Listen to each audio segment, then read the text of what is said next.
নমস্কার, আমি সুচি সিম্পল থেকে বলছি। আজকে আমি একটা চিকেন উইংস দিয়ে রেসিপি করব। চিকেনটাকে ভালো করে ধুয়ে নিয়েছি। চিকেনের পরিমাণ 750। চিকেনটাকে ধুয়ে নেওয়ার পর ওর মধ্যে আদা গুঁড়ো, রসুন গুঁড়ো, একটু কাশ্মীরি চিলি পাউডার দিয়ে ওটাকে ম্যারিনেট করব।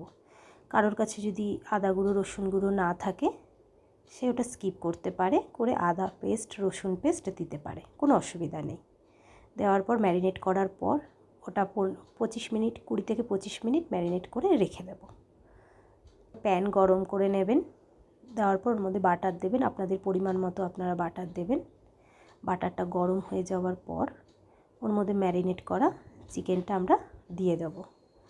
উইংসটা দেওয়ার পর তারপরে আমরা সল্ট দেব।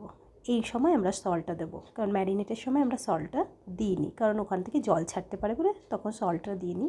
এখন সল্ট দেব। তো সল্ট দেওয়ার পর নাড়াচাড়া করলাম। নাড়ার পর একটুখানি জল দিয়ে দেবেন যাতে উইংসটা ভালো সিদ্ধ হয়।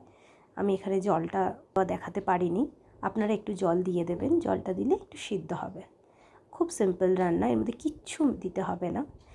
জল দেওয়ার পর 20 মিনিট মতো, 20 থেকে 25 মিনিট মতো কুক করবেন।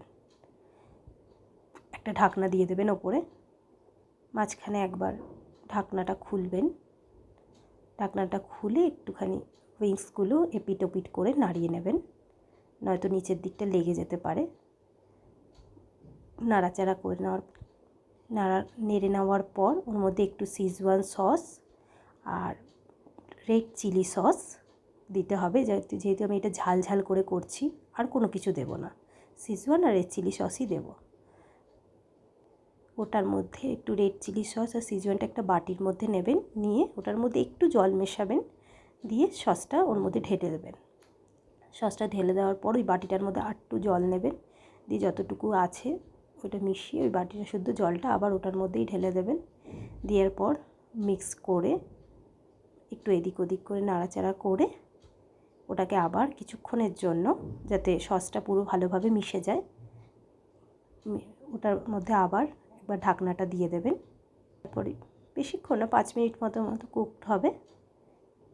5-7 মিনিট মতো কুকড হয়ে যাওয়ার পর ওর মধ্যে একটুখানি ব্ল্যাক পেপার পাউডার একটু ছিটিয়ে দেবেন।